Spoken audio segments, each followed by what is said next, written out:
de Bogotá. También nos acompañan Jacqueline Jansen, ella es directora de la Zona Franca de Curazao, Curinde.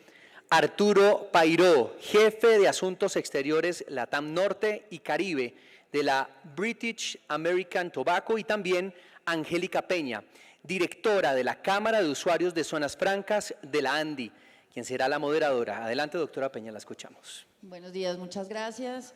Muchas gracias a todos por esperar a este panel antes del almuerzo. Sabemos que es una hora complicada, así que vamos a tratar de ser lo más concisos y también entretenidos para que se queden antes de almorzar. Muy bien, bienvenidos todos, muchas gracias a los panelistas por acompañarnos.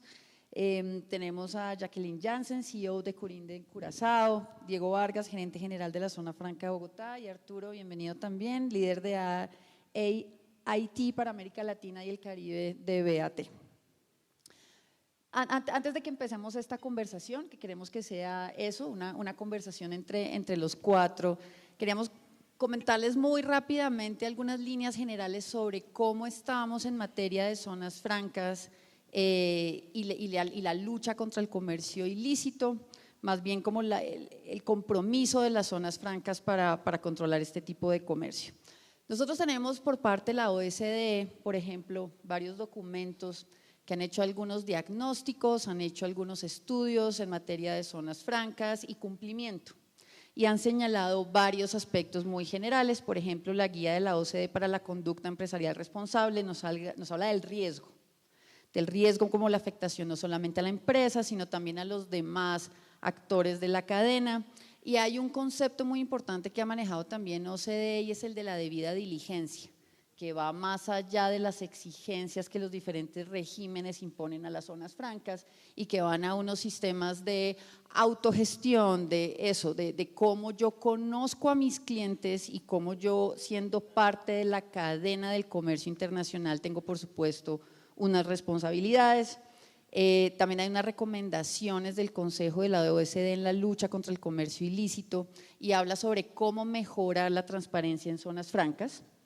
Nos hablan de cosas que ya hemos implementado en el sector, como por ejemplo códigos de conducta, acceso a datos estadísticos, que ahí me voy a detener solamente 2 segundos para mencionar cómo el sector es el que está aportando esa información estadística, al menos en Colombia. Tenemos unas falencias importantes que creo que como Estado deben trabajarse en ellas, por ejemplo, para la medición del comercio de servicios desde zona franca, pero ciertamente el sector es el que está aportando esa información hoy en día.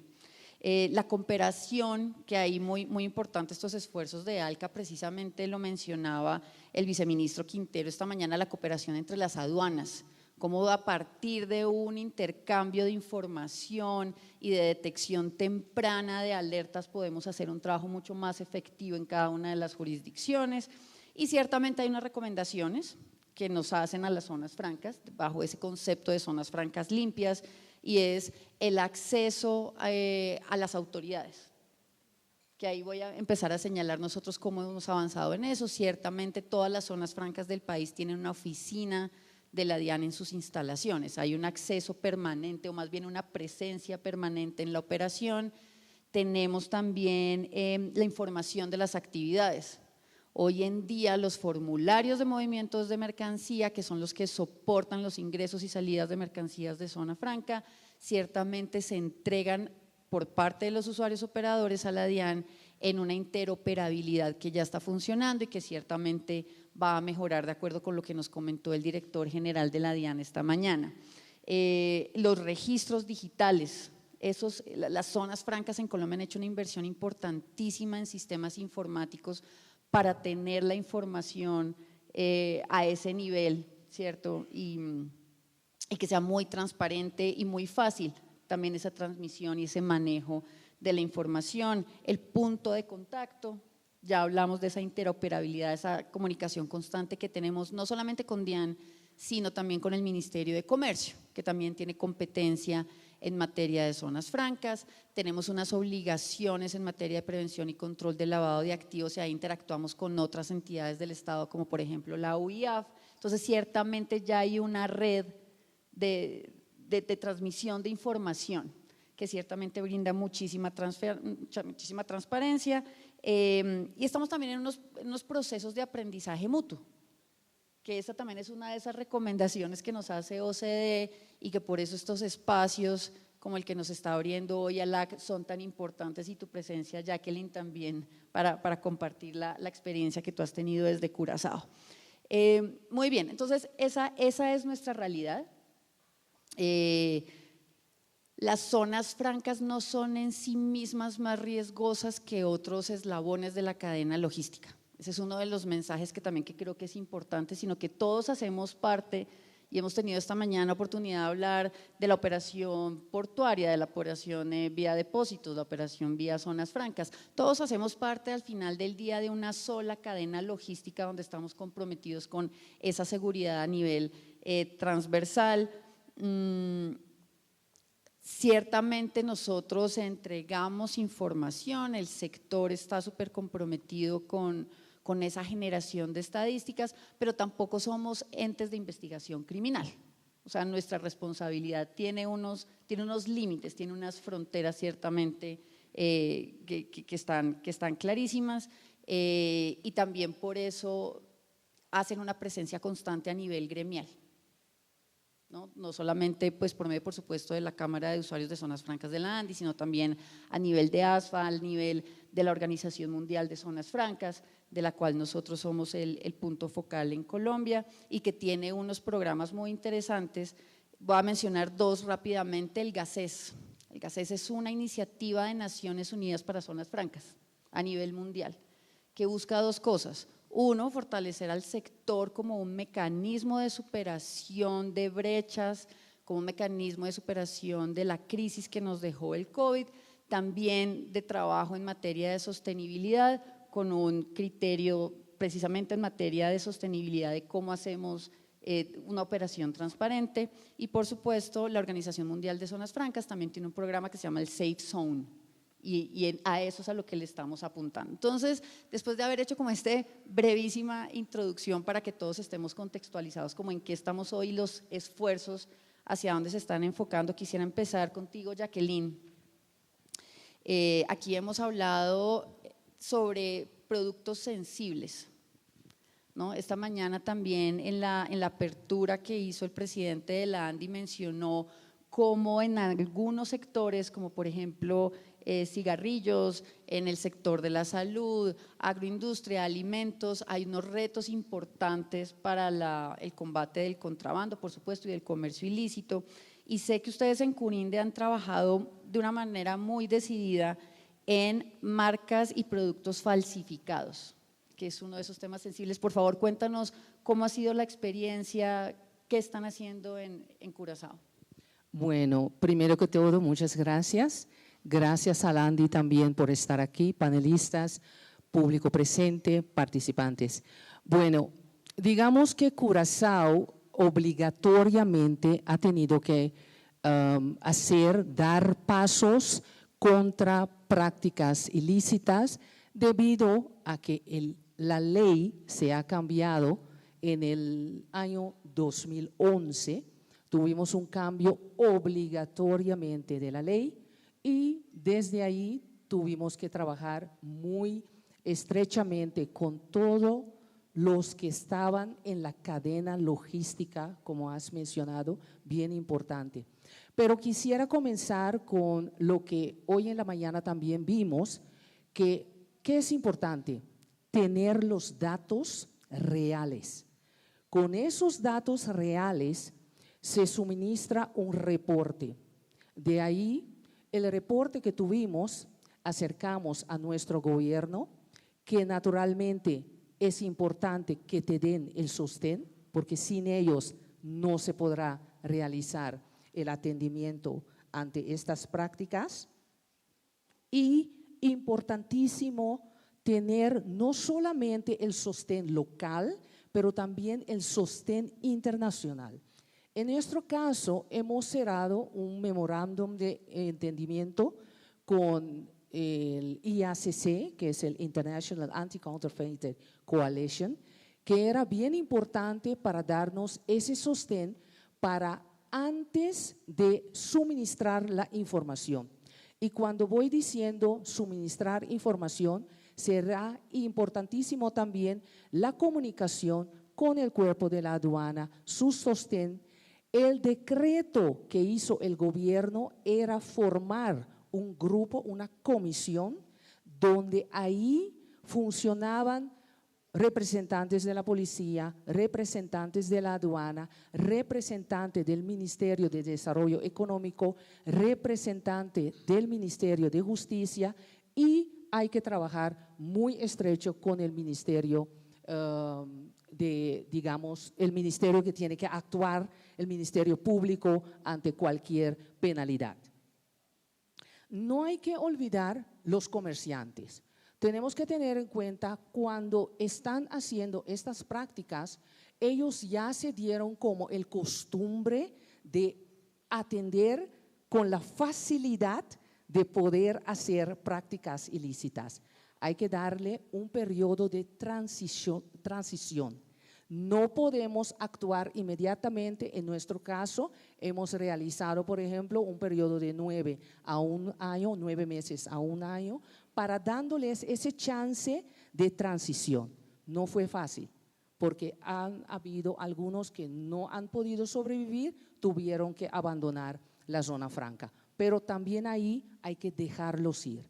Y aquí yo quiero atender una parte que es difícil atenderlo, pero tenemos que ser transparentes, francos con lo que vamos a atender ahora, que es si Curazao o otros países están atendiendo correctamente con prácticas ilícitas, no hay que tener esa posibilidad en otras zonas francas de la región que los clientes abandonen un país y se vayan a establecer ahí. Disculpen, pero mi sinceridad es, tenemos que hablar de esto también. Hay que dar cursos, la aduana tiene que reconocer cuando va a actuar. Cursos han sido dados por Homeland Security, importantísimo, representantes de las marcas, ellos tienen que estar ahí, porque ellos son los que dan la información cómo reconocer una marca falsificada. Eso tiene que estar constantemente, no un día sí, un día no. Constantemente el cuerpo de la aduana tiene que estar ahí. Un tópico también delicado, el cuerpo de la aduana trabajamos con personas que pueden tener sus fallos, pero hacer ese cambio también en el personal cuando haya control, bien importante. Salen a la luz cosas que uno no espera, porque uno no sabe quiénes están detrás de estas prácticas. Eso también uno queda sorprendida por lo que uno se entera de, pero hay que mantener la firmeza para continuar. En este caso puede haber, por ejemplo, llamadas que uno recibe, por favor, tape sus ojos, deje que esto continúe. No, manténganse firme con la decisión y siempre con el backup, el sostén del gobierno. Otra cosa importantísimo que hemos acudido mucho a los medios de comunicación. ¿Por qué? Porque no son solamente las personas que practican prácticas ilícitas, pero el consumidor, el pueblo, el público tiene que saber qué está comprando, qué son cosas que son peligrosos, no solamente para ellos, pero también para niños. A veces nosotros pensamos que esto queda nada más en ropa, calzado, no, va mucho más allá. Una pila para un juguete de un niño que puede tener consecuencias fatales. Entonces, usar medios de comunicación para que ellos también puedan entender. Y ahora tenemos muchas plataformas digitales, por ejemplo, en el TikTok, menciono algo, en el TikTok se puede ver marca original versus marca falsificada, pero es una forma de educar. Quiero finalizar la parte de experiencia del país con algo que nosotros aplicamos y creo que es bien importante para todos los países, mantenerse firme para la imagen del país. No se trata de la compañía que lo está haciendo ni la compañía que quiere combatir. Mantener su país con una imagen positiva. Quiero dejarlo hasta aquí. Muchas gracias, Jacqueline. Nos quedan aquí unos puntos bien importantes. Subrayo la importancia de la cadena logística, ese esfuerzo que ustedes hicieron con el ICC, para que más adelante abordemos cómo abordar esas empresas que se tienen que ir, que simplemente no pueden cumplir con esos estándares, la presencia permanente también y el trabajo conjunto con las autoridades y el punto de la educación. Arturo, tú estás trabajando con uno de los sectores que han sido determinados como de alto riesgo, como que tiene unas sensibilidades importantes.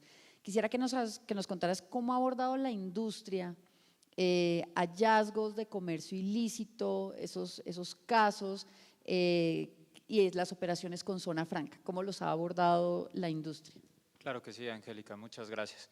Lo primero, nosotros como industria reconocemos nuestra labor, o sea, tenemos ciertos límites que nunca extrapolamos, pues no salimos de ahí. Cada vez que hay un caso de estos, lo primero que hacemos es entender cómo está sucediendo esto. ¿Por qué? Porque de ahí surgen áreas de oportunidad para mejorar, que siempre vamos a estar escalando a las autoridades, porque al final lo que estamos buscando es lo mismo, es acabar contra el contrabando, ¿no? O sea, esa lucha que al final no lo decimos nosotros, se ha reiterado sin número de veces, más o menos el 70% entra dentro de aduanas, entra dentro de zonas francas, o sea, es un tema que no es que no esté reconocido, sino que pasa. Entonces, lo primero que hacemos es entender cómo es eso, para después ir a buscar las mejores prácticas y precisamente es en lo que hemos estado trabajando muy de la mano. Ahora, mencionas a la OSD, hay unas cosas específicas para la categoría de cigarrillos que vale la pena hacer hincapié. Allá se menciona la debida diligencia y nosotros no solamente nos quedamos en lo que dice la OSD, sino cómo se puede aplicar acá.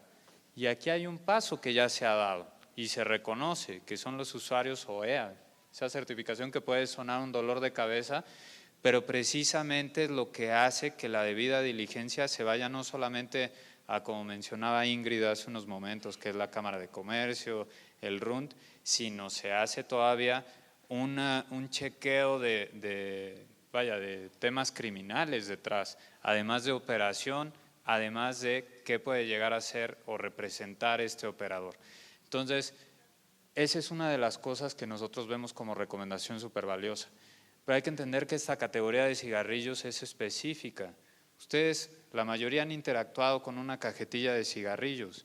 ¿Qué pasa? Todas tienen una advertencia sanitaria y la de acá no es igual a la de Panamá y la de Panamá no se parece ni a la de Colombia ni de Ecuador.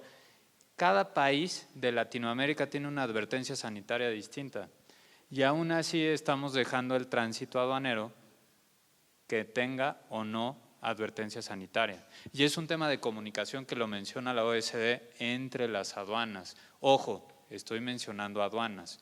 ¿Por qué? Porque se reconoce que zonas francas, como bien decía Angélica, es un paso de la cadena. Y lo mencionábamos en nuestro trabajo. O sea, esto, no recuerdo cómo decías muy criollamente, ¿cuál era el dicho? O sea, no se puede decir… ¿Qué barbaridad te dije, Arturo? Bueno. Exacto, pero bueno, lo voy a tratar de explicar para todos, pero, o sea, no se trata de decir zona franca no sirve, entonces prohibamos el paso de cigarrillos por ahí, porque también eso, y lo mencionó el director de la DEAN, lo han mencionado, vaya, la mayoría de ponentes, nos aprieta a los legales y más bien le abre la puerta a los ilegales, porque hay que reconocer que ellos no siempre están declarando cigarrillo entrando. Entonces, tiene una serie de implicaciones que, respondiendo de nuevo a tu pregunta, lo primero que hacemos es entender cómo está sucediendo esto, rascamos un poco dentro de nuestras capacidades para poder generar casos y claramente que se empiecen a tomar las acciones del lado de los Legal Enforcement Authorities, ya sea la POLFA, la Fiscalía, damos seguimiento a esos temas hasta donde podemos, pero al final siempre es en pro de apoyar a que esto se disminuya lo más posible. Muchas gracias, Arturo. Aquí, Diego, para pasar contigo, tres punticos que quisiera subrayar de lo que ha dicho Arturo. Uno, entender esos hallazgos, o sea, cómo la industria a partir del conocimiento de su producto puede efectivamente aportar elementos de análisis y de gestión del riesgo al final del día para toda la cadena. mejores prácticas y debida diligencia. Y de eso quiero hablar contigo ahora, Diego, y es, en la zona franca de Bogotá hay de todo, hay una fuerte operación logística, que por supuesto está relacionada con esto que hemos venido hablando durante la mañana, y es cómo reforzar las mejores prácticas para combatir el comercio ilícito. Entonces, ¿cómo han abordado ustedes precisamente eso, esos procesos de due diligence, ese control para abordar esta problemática? Perfecto. Primero, darles un saludo a todos ustedes, a los organizadores del evento y un placer estar acá con los compañeros del panel. Yo quisiera partir de un tema que propuso Jacqueline. Para hablar de comercio lícito o ilícito hay que tener referencias estadísticas, y eso me hace que sea necesario contarles qué hace la zona franca de Bogotá en la contribución del comercio exterior colombiano y en generar espacios seguros y transparentes. Actualmente nosotros administramos 45 zonas francas de las 124 zonas francas que están aprobadas en el país. Eso es algo así como el 36% del sector. En esas zonas francas se encuentran calificados 275 empresarios, usuarios de comercio exterior, y un número similar de empresarios logísticos que apoyan la cadena de suministro. Durante el año 2022, esos empresarios hicieron un promedio de unas 530.000 operaciones de comercio exterior por valor de 20.000 millones de dólares. Movilizaron carga cercana a los 18 millones de toneladas. Y por la zona franca de Bogotá, aquí en la localidad de Fontibón, se desaduanaron alrededor de 18.700 millones de impuestos en importaciones. ¿Por qué esas cifras tan relevantes son significativas? Comparativamente en el mercado nacional es un número importante, habla de la dinámica que la zona franca le imponen a la economía internacional.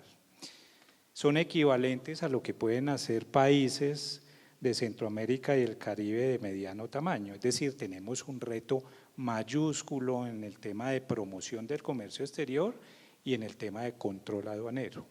¿Y cuáles son las estadísticas de resultado en esa última materia? En los últimos 4 años, las incidencias en el riesgo aduanero, en la siniestralidad, y estamos hablando o de contrabando o de incumplimiento de formalidades aduaneras, es inferior al 1%. De hecho, es de algo así como el 0.0018%, una cifra complicada de imaginarse en una envergadura de operación tan importante. Pero el primer mensaje que quisiera decir es que esa sí es una estadística que muestra que las zonas francas son espacios transparentes y seguros. Esas son estadísticas oficiales para comenzar a romper esos mitos de que por allí circulan las malas actuaciones. Eso no dicen los números oficiales que maneja el gobierno y que manejamos las zonas francas. Partiendo de eso, pues el sistema de control de riesgos o cómo gestionar la administración de las zonas francas, pues es un sistema que pasa por hacer temas a nivel interno y participar con la comunidad o las partes de interés. Somos aliados, por supuesto, del gobierno nacional en cabeza del Ministerio del Comercio, de la DIAN, en el tema de control aduanero. Tenemos información simultánea, mesas de trabajo donde gestionamos tipologías, donde encontramos hallazgos, donde vamos rotando información que consideramos relevante para hacer el control. Y a nivel interno, pues trabajamos en 3 pilares específicos, particularmente trabajamos en el desarrollo del talento humano. En esa materia que a nosotros, particularmente en la zona franca, nos parece que es la principal, lo que hacemos es seleccionar y enganchar personas con las mayores competencias de idoneidad, pero sobre todo de compromiso ético empresarial. Y por eso, en nuestro caso, preferimos reclutar personas recién salidas de las universidades y desde la empresa comenzar a desarrollar esas competencias y habilidades blandas para asegurarnos que tengan la visión ética que quiere imprimirle la Zona Franca de Bogotá a las operaciones que hacemos a lo largo del territorio nacional. Implica inversiones en formalización con varias alianzas universitarias que tenemos dentro de la Zona Franca, implica procesos de gestión del conocimiento e implica procesos de sucesión laboral que nos permitan mantener la experiencia acumulada de ciertos funcionarios en la compañía en garantía de los empresarios, pero también de la tranquilidad del sistema. Un resultado de eso es que nosotros, las cabezas visibles de nuestra organización, tienen una experiencia entre 15 y 20 años en el sector de comercio exterior, específicamente en zonas francas. Eso es idoneidad y tranquilidad para todos los actores de la cadena. Y adicionalmente, pues trabajamos en un tema que es muy importante y que tú estabas mencionando también a nivel de país, nosotros lo hacemos en zonas francas, que es en una cultura de integridad, donde promovemos los valores éticos y los hacemos presentes mediante los instrumentos empresariales que están a la vanguardia, códigos de buen gobierno, manuales de ética, manuales de conflictos de interés y revelaciones que hacemos constantemente al público para que conozcan en todo momento la transparencia de nuestras operaciones. Eso en materia de recursos humanos o talento humano. En materia de procesos, lo que hicimos es desde hace mucho tiempo estandarizar nuestros procesos y certificarlos con calificadoras internacionales. Iniciamos con estándares de calidad bajo normas ISO 9001, luego adoptamos los estándares de seguridad en la cadena de suministro bajo la norma ISO 28001, la acompañamos con la norma VAX para estar trabajando con gobierno y eso nos ha permitido mantener dentro de la organización una revisión constante de nuestros procesos en aras de mejorar y de trabajar, pues siempre estar a la vanguardia. El comercio exterior es cambiante, el riesgo aduanero rotativo, como lo conocemos todos los que estamos en este auditorio, y tener que forzarnos a cumplir 3 y 4 auditorías anualmente a nuestro sistema de gestión, pues nos obliga a estar constantemente actualizados, igual que los empresarios que están en nuestras zonas francas. Y por último, pues trabajamos de manera muy importante en la inversión de tecnología. Tenemos un proceso de transformación digital constante. La tecnología definitivamente es el medio con el que debemos hacer un control inteligente del comercio internacional. Nosotros tenemos que dejar de depender del papel, de dejar de depender del control al contenedor o al paquete y confiar en los datos que cruzan las fronteras, que se usan dentro de nuestro aparato productivo para hacer un control inteligente. Nosotros le apostamos desde hace mucho tiempo a tener nuestro propio software informático de control para la administración y operación de las zonas francas, que nos permite trazar la materia prima y los productos semiprocesados o terminados desde origen hasta su proceso de importación o de exportación. Y es una información que le entregamos y compartimos abiertamente con el gobierno. Entonces, esos 3 aspectos, junto con el trabajo colaborativo que hacemos con la aduana, en tipología y con la UIAF, pues nos permite haber mantenido una pulcritud en una línea de tiempo que llevamos operando de 25 años, con unos índices de siniestralidad, como te digo, muy bajos. Muchas gracias, Diego. Tú has mencionado dos puntos que quisiera abordar nuevamente con Jacqueline, y es esa pulcritud, como esos estándares con los que se están trabajando, el trabajo colaborativo con la aduana y los sistemas informáticos, que también ha sido una de las constantes en las diferentes charlas que hemos tenido esta mañana, y lo mencionaba el director de la DIAN, de cómo se estaba trabajando en la renovación informática de la entidad, el sistema de gestión del riesgo. Entonces quisiera preguntarte, Jacqueline, ustedes, si nos puedes contar un poco más en detalle de ese trabajo colaborativo que hicieron ustedes en Curinde con las autoridades, uno. Dos, ¿cuál fue el rol de los sistemas informáticos en ese trabajo que nos comentaste antes? Y si pudieras terminar, por favor, dándonos las lecciones aprendidas, como cuál es ese decálogo en este ejercicio de compartir experiencias y mejores prácticas que les dejó a ustedes ese trabajo sobre marcas falsas. Muy buena pregunta. Bueno, iniciamos con, por ejemplo, un cambio en el cuerpo de seguridad que estaba ahí por años, controlando las zonas francas. Si hay policías, cuerpo de la aduana, cuerpo de seguridad, uno tiene que tener esa confianza que están trabajando al bienestar del país. Ok. Con ese cambio que hemos realizado, y Diego lo ha mencionado, bien importante, el cuerpo de seguridad tiene su certificación, única certificación que tenemos en el Caribe, que es de nuestro cuerpo de seguridad, el 18.788, que no se puede usar fuerza bruta ante cualquier situación que se presenta, pero esa certificación te ayuda también para mitigar el riesgo. Pero hay que tener confianza, sí, en el cuerpo de seguridad. El cuerpo de seguridad, tenemos ¿cómo se dice? El beneficio que tuvimos es que el jefe de ese cuerpo de seguridad fue un ex policía. Entonces, ese lazo que hay también con el cuerpo de policía está ahí, con el Ministerio Público, porque hay confianza, ¿ya?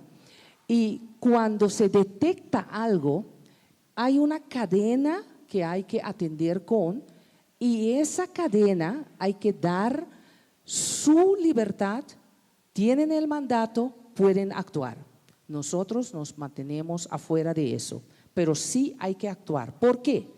Porque si el cliente nota que puede hacer sus prácticas y no han atendido con él debidamente, con un penalty, por ejemplo, o cualquier otra sanción, van a continuar. Entonces, esa fue una experiencia que tuvimos. Ahora quiero tocar el tema de institutos financieros. A veces pensamos que, ok, prácticas ilícitas se pueden esconder. Si no sabemos cuáles son los clientes, cuáles son los proveedores, el día de mañana un instituto financiero no tendrá confianza, no en esos clientes, pero en la zona franca, porque están establecidos en la zona franca. ¿Qué tenemos que realizar? Que si mejoramos conforme OCDE nos está indicando con el manual de conducta que ellos quieren que nosotros apliquemos, el día de mañana tendremos también esa confianza, porque si se pierde esa confianza lo perdemos todo y no se puede decir quién sí y quién no. No se lee en la frente de las personas cuáles sí se comportan bien y cuáles no. Hay que hacer las cosas correctas. Hay que tener fondos, porque cuando se comienza a atender con las prácticas ilícitas, van a haber abandonos de clientes, uno se tiene que mantener la zona franca, eso quiere decir que hay que trabajar, que haya fondos para continuar. Esas fueron nuestras experiencias. Muchas gracias, Jacqueline. Arturo, Jacqueline habló mucho de la confianza. Yo quisiera preguntarte a ti, y casi que va a ser como dos preguntas en una, si me permites. Desde la industria de los cigarrillos, ¿cuál crees que es el principal reto en materia de comercio ilícito y del trabajo que se ha venido realizando con las zonas francas? Tú nos hablaste del OE al inicio de tu intervención anterior. ¿Qué oportunidades de mejora han detectado? desde la industria? O sea, hago como este 2 en 1 para que abordemos estos dos. Sí, mira, hay que dejar, no es bueno generalizar, porque el modus operandi es, digamos, flexible. Cuando uno empieza a notarse que están yendo de una manera, empieza la policía, las autoridades a actuar, se van a ir para otro lado. Y eso lo vimos recientemente. O sea, antes hacían tránsito aduanero de cigarrillos, ahora lo están mezclando y están declarando crayones, una cosa así, y seguramente luego van a hacer tenis y van a hacer otro tipo de cosas. Entonces, yo creo que hay algo que mencionaron, que es el estar todos juntos en esto constantemente. ¿A qué me refiero? Temas de capacitación, no solamente para la DIAN. Yo creo que aquí hay un tema que es una de las cosas que hemos visto, es el trabajo en conjunto. O sea, aquí no estamos unos contra otros, estamos del mismo lado pateando el balón para la misma portería. Entonces, creo que ahí tenemos que tener una comunicación mucho más asertiva, sobre todo con nosotros que vemos qué es lo que está pasando en calle. Hay algo que no he mencionado y es crítico decirlo. Este tema no solamente es de Caribe, no es de Colombia, no es Panamá, no es Belice nada más, no es Jamaica, sino también es Estados Unidos. Y es precisamente, esto le pega a todo el mundo, pero hay países que han dado pasos todavía más contundentes en términos de compartir la información y hacerla pública. Eso te hace, digamos, el camino fácil para saber de dónde viene y por dónde pasa. Digo, y estoy hablando en el caso de, hemos estado trabajando en estudios de no solamente de cigarrillos, sino de otras categorías. Entonces, de alguna manera es algo que desde la industria nosotros podemos aportar. Claramente, como te decía, no podemos hacer inteligencia, no sirve de nada. Aquí la policía me puede decir, perfecto, que no la hagas porque no me sirve. Claro, no puedo hacer términos de tener al detective y todo lo que se ve en Netflix, es de Netflix, señores. Esto la verdad es que nosotros como industria privada estamos bastante limitados. Sin embargo, cosas de cuáles son los productores, cuáles son los vessels que utilizan normalmente.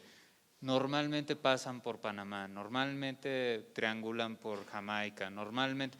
Eso es parte de lo que mencionaba también aduanas. Necesitamos capacitarnos también con ellos, entre todos, como para poder decir, no solamente se trata de un sistema de perfilación, se trata de que si ya sabes que viene de este productor en Panamá, pues hay que detener el contenedor antes de que llegue a zona franca, ¿sí me explico?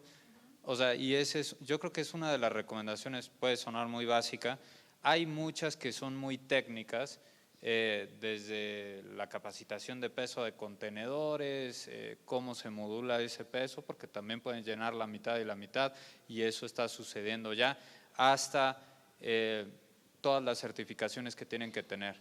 Aquí repito, el due diligence que le llama la OSD es el OEA en Colombia, y creo que es el paso que las zonas francas también están llegando, están aspirando a hacer.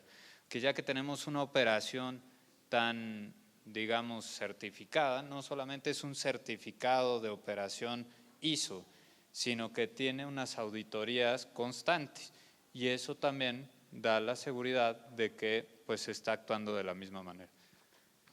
Y otra vez, no es generalizando, lo mencionó el doctor, hay muchas zonas francas, no todas operan mal. Yo fui a la zona franca de Bogotá, fuimos como un ejemplo de ver como llamamos, el sueño de control y no nos llevamos más que eso, pero también detectamos muchas áreas de oportunidad y es ahí donde tenemos que empezar a ir más de la mano. Muchas gracias, Arturo. Diego, estamos hablando de oportunidades. Quiero preguntarte por el futuro.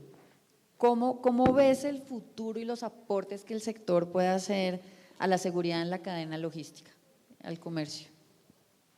Mira, sin lugar a dudas, pues este tema que se ha venido tocando transversalmente de operadores de confianza, que se basa en su estructura básica en el conocimiento del cliente, ¿sí? Y en el contexto de comercio exterior, en los clientes de los clientes, pues es lo que permite generar esas posturas de facilitación al comercio con la balanza del control aduanero, ¿cierto? De eso estamos hablando. Y eso venía teniendo una evolución normativa en materia de certificaciones y acreditaciones internacionales y unos procesos de reconocimiento en las aduanas internacionales con los procesos de operador económico autorizado y City Park. Sin embargo, yo creo que en este momento hay una evolución o hay un rompimiento que es la irrupción de la tecnología. El conocimiento pues no puede seguir siendo un proceso más o menos complejo que uno surte con las aduanas, sino un tema que uno puede objetivizar, ¿sí? Y por lo menos yo creo que hoy en día se puede objetivizar esa cadena con tecnología. Voy a hablar de 3 temas muy puntuales: inteligencia artificial, blockchain e interoperabilidad. Inteligencia artificial, es necesario que comencemos a trabajar toda la cadena de suministro con eso, porque ese tipo de tecnologías nos van a ayudar a identificar las diferentes tipologías que no somos capaces de abordar bajo un procedimiento manual como el que se lleva a cabo en Colombia, por las causas que todos conocemos de actualización de los sistemas informáticos. Ya nos dieron una buena noticia hace un par de semanas que por allá en el 2024 vamos a terminar un nuevo sistema aduanero y con un nuevo modelo que ojalá pues aplique eso. El blockchain nos va a permitir conocer los datos, la inmutabilidad de los datos en tiempo real, ¿sí? Eso es objetivizar el proceso. Y la interoperabilidad es que todos los sistemas informáticos, los de los particulares, intermediarios de la cadena y los de la aduana, funcionen en tiempo real para que fluya la logística, que es lo que va a necesitar el país. Esos 3 elementos me parece que se vinculan muy bien al propósito que le entendí yo a la directora de aduanas de conocer la información del proceso aduanero de manera anticipada para hacer una gestión más inteligente, no una gestión al contenedor ni al paquete, sino a los datos, ¿sí? Entonces yo creo que ahí es donde debemos trabajar todos si queremos ser mucho más eficientes y no seguir teniendo profusas regulaciones en búsqueda de beneficios o reglamentaciones que son infinitas, sino trabajar donde está trabajando el mundo moderno en tecnología. La apuesta nuestra en Zona Bogotá está en ese punto. Nuestro software lo estamos integrando verticalmente. Antes teníamos una gestión de puertas hacia adentro, controlábamos inventarios, la transformación de la materia prima en producto final.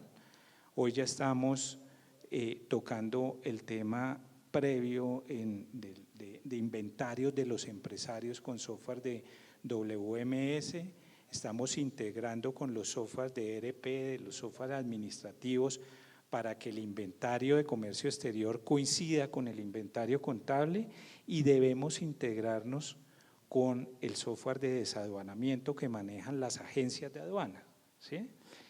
Eso operando en línea con las aduanas debe producir un efecto en el control, pero con la seriedad logística que requieren los empresarios de comercio exterior, porque si no, vamos a seguir con el comercio ilícito. Si esto es demorado, si esto es complejo, si le damos posibilidades a los irregulares de actuar de una manera mucho más eficiente que a los formales, pues aquí estamos, es en un sueño que no se va a cumplir.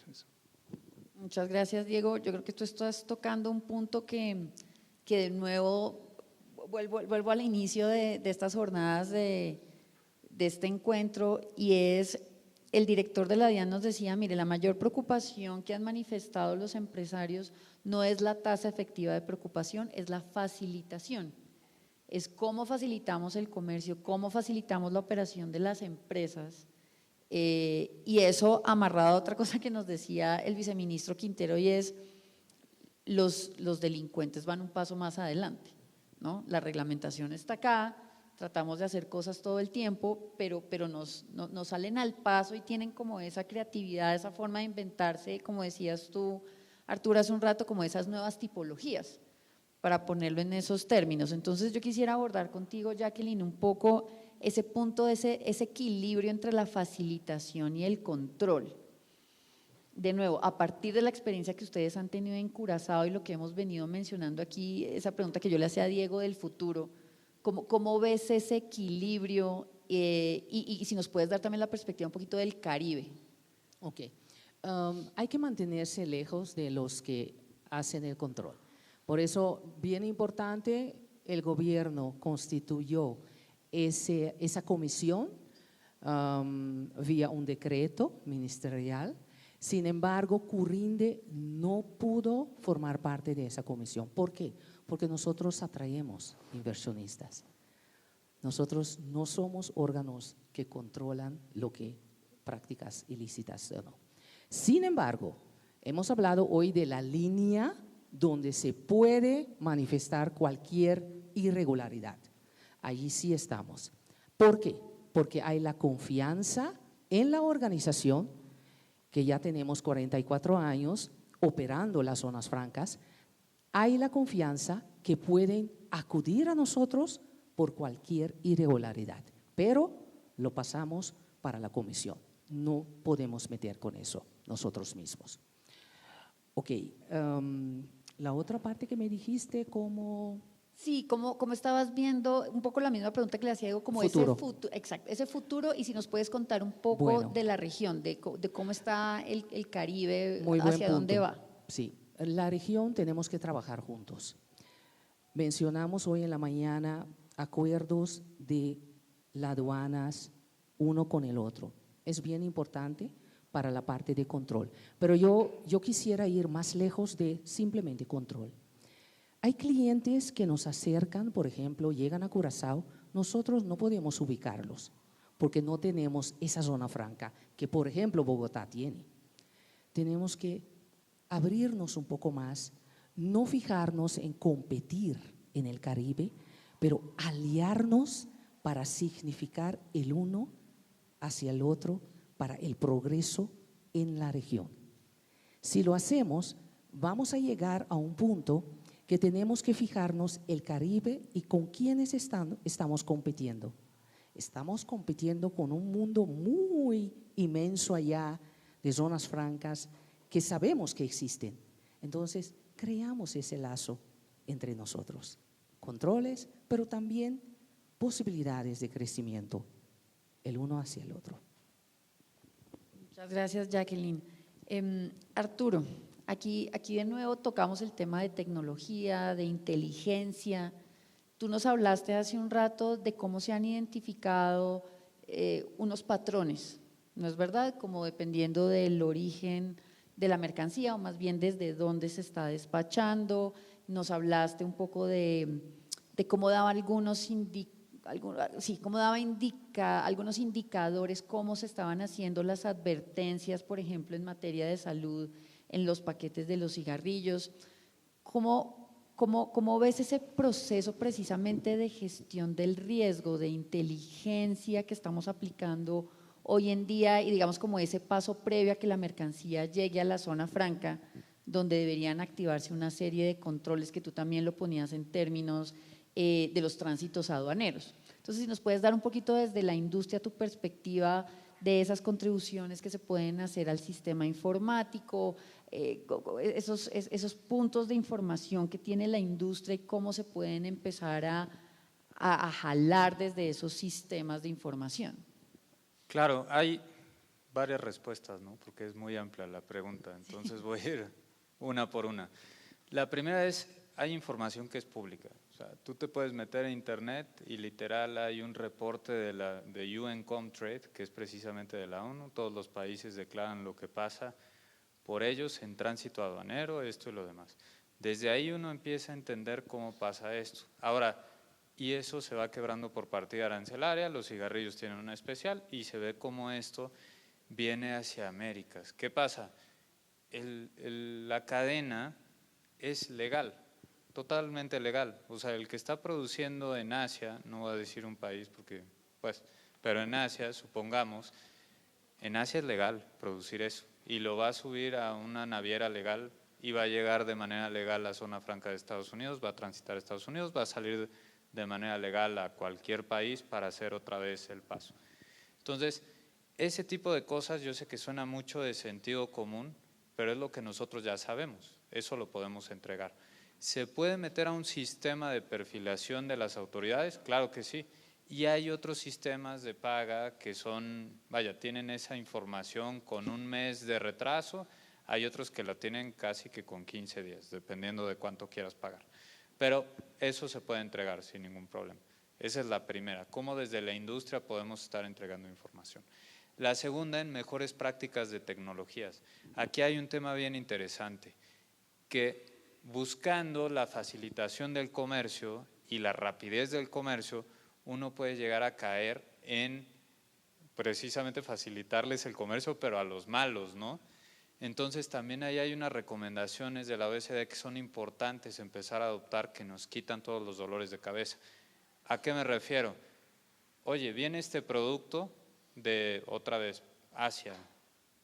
Certifícame que existe ese proveedor, que tiene dirección, vaya, que pagó impuestos de producción allá. Sencillamente lo van a hacer porque otra vez es de manera legal y es muy bajito. Después llega acá, ¿quién lo va a vender aquí? Certifícame lo que ya es un usuario EA. Entonces ahí ya estamos cerrando el proceso. Y un paso que es todavía más difícil es ¿a quién le va a vender él? Si es tránsito aduanero, y esto lo recomiendan, es que me certifiquen, supongamos que va para Venezuela, ¿quién va a comprar en Venezuela? Existencia de esa empresa en Venezuela. Y es, vaya, con algo de la Haya, que está certificado, pues no pasa a mayores. Si fuera tránsito aduanero. Si no fuera tránsito aduanero, entonces es local que exista. Es donde el OEA es más sencillo y de hecho está cerrando ese círculo y por eso me gusta mucho eso. O sea, a la hora de revisar es hacia donde tenemos que ir. Pero para poderse saltar ese riesgo de la tecnología que podría llegar a ser ciega, es desde donde está pasando y toda la cadena certificada. ¿Sí? Muchas gracias, Arturo. Diego, ya para que cerremos nuestro panel, quisiera tener un poco tus reacciones frente a varias recomendaciones y estas buenas prácticas que hemos compartido hasta acá y particularmente a lo que se ha puesto sobre la mesa por parte de Arturo y es el OEA. ¿Ese es el camino? Sí, yo reitero, yo coincido con lo que hemos hablado en el trasfondo, es que ninguna prohibición ni ninguna barrera arancelaria funciona. Lo que produce eso inmediatamente es el aumento del contrabando. El incentivo contrario. Total. Eso está validado internacional y localmente, así que, y todavía vemos ejercicios de ese tipo, no solamente en productos sensibles, sino en productos masivos. Acá hemos hablado de esos temas en textiles y calzado, que es una industria muy importante para Colombia. Entonces, compartiendo de principio, lo que creo que hay que hacer es trabajar en esos productos sensibles, que pueden haber varios. Un mecanismo, pues obviamente muy eficiente, es el del operador económico autorizado, pero creo que hay otros instrumentos o otras metodologías que puedan ser también igualmente eficaces si hay un alineamiento de toda la cadena, ¿sí? Si toda la cadena, sin necesidad de ser OEA, transparenta la información del ciclo productivo hasta el ciclo logístico de distribución, ¿sí? Y eso se logra hacer, y yo creo que eso se logra hacer, nuevamente reitero, con tecnología, pues no debería, digamos, existir un cuello de botella para eso. Zonas francas, y no evito la tentación de hablar de la reforma tributaria, ¿sí? Porque eso nos quedó aquí en la cabeza después de esa discusión tan grande a la que nos sometieron. Pues seguimos siendo un instrumento muy atractivo para toda la logística y sobre todo para la logística de comercio exterior, dado pues que mantuvimos todo el régimen aduanero y el régimen de extraterritorialidad. Siguen existiendo muy buenas perspectivas para que las zonas francas del país aprovechen las nuevas dinámicas del comercio internacional en temas como el e-commerce transfronterizo, las famosas relocalización de empresas asiáticas acercando la cadena de suministro hacia Estados Unidos, y incluso para desarrollar proyectos de gran envergadura industrial, ¿sí?, con vocación exportadora. Gran reto nuestro, que los que están actualmente como inversionistas, que están moviendo buena parte de la economía y que están ayudando al abastecimiento de bienes primarios, no se vayan de las zonas francas, sino que se queden. Tenemos que lograr que exporten, pero el gobierno debe entender que exportar no es a punta de decretos. Eso es una mentira, ni a punta de porcentajes, es un modelo, ¿sí?, un programa que debemos implementar y espero que allí lleguemos. Y si llegamos a eso, las ventajas comparativas de las zonas francas van a ser significativas. En un estadio donde tenemos hoy muy pocos instrumentos de competitividad como país, hoy quedan las zonas francas, ¿sí? Y es una necesidad abordar esos mercados extendidos de 2.500 millones de años, es decir, que tenemos en los 17 TLCs, yo comparto eso, pero esto es un proceso, no es a la brava con decretos, es con trabajo institucional y colaborativo con los empresarios. Yo espero que esa sea la perspectiva, hacia allá vayamos, incluyendo mercancías sensibles, no pueden estar en un lugar más seguro que en una zona franca. Los procesos cruzados de una zona franca son mucho mayores que los demás instrumentos de promoción al comercio exterior. Nosotros tenemos la DIAN, que son aliados en la promoción en nuestra casa, tenemos auditorías externas, tenemos una serie de controles del usuario operador, en fin, los empresarios están cruzados y allí debemos aprovechar eso que aún queda en nuestra legislación para la competitividad internacional. Bueno, Diego, muchas gracias. Ya para cerrar este panel, brevemente algunas conclusiones, algunos puntos que creo que nos quedan para seguir trabajando en ellos, y es, uno, a partir de eso que tú mencionabas, Diego, de cómo las zonas francas tienen unas ventajas comparativas y competitivas importantes para el país y para la región, me atrevería a decir también, Jacqueline, por supuesto, en esa función de atracción de inversión. Y decía el presidente de la ANDI en medio de otras discusiones que las zonas francas son unos oasis de competitividad.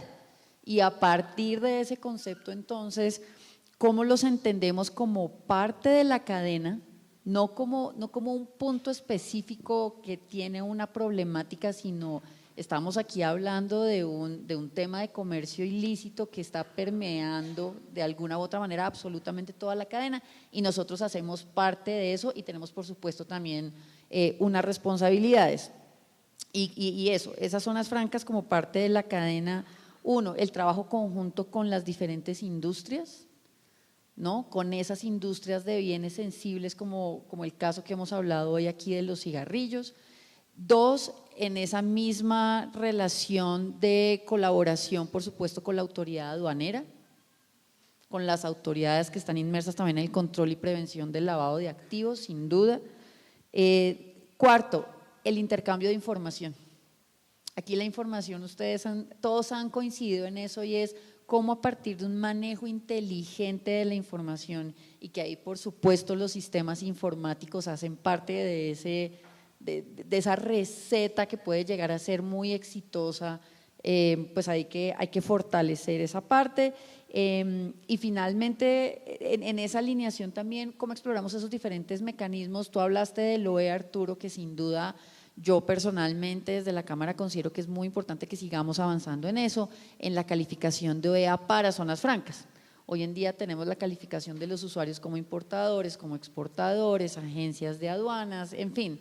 Pero necesitamos también terminar de cerrar ese ciclo con el OEA para zonas francas, que ciertamente va a ser unos aportes importantes en la seguridad de la cadena logística. Entonces, nada, no me queda más sino volver a agradecerles a ustedes por su generosidad y pues a todos los que nos están acompañando con el hambre del mediodía. Mil gracias. Gracias. Muchas gracias a ustedes. Con el hambre de mediodía, pues para el hambre está el almuercito. Los invitamos, por supuesto, a ir hacia los ascensores porque el almuerzo está disponible en el cuarto piso. En el cuarto piso, ojo. Les recomendamos algo muy importante, por supuesto, el almuerzo primero que todo es patrocinado por Bavaria y la recomendación es vernos a las 2:15 para no retrasarnos en nuestra agenda. Muchas gracias. 2:15.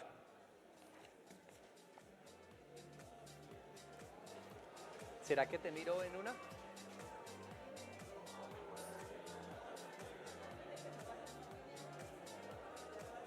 Gracias, Neiri.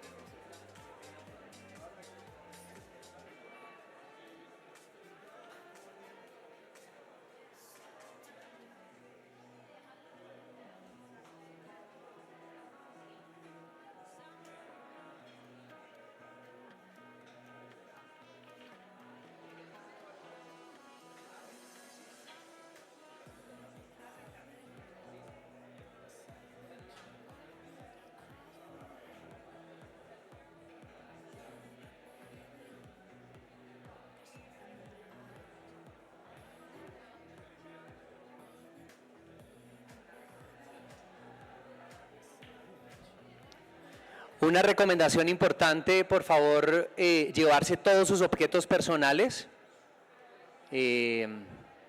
para que no tengamos ningún problema, ¿vale? Todos los objetos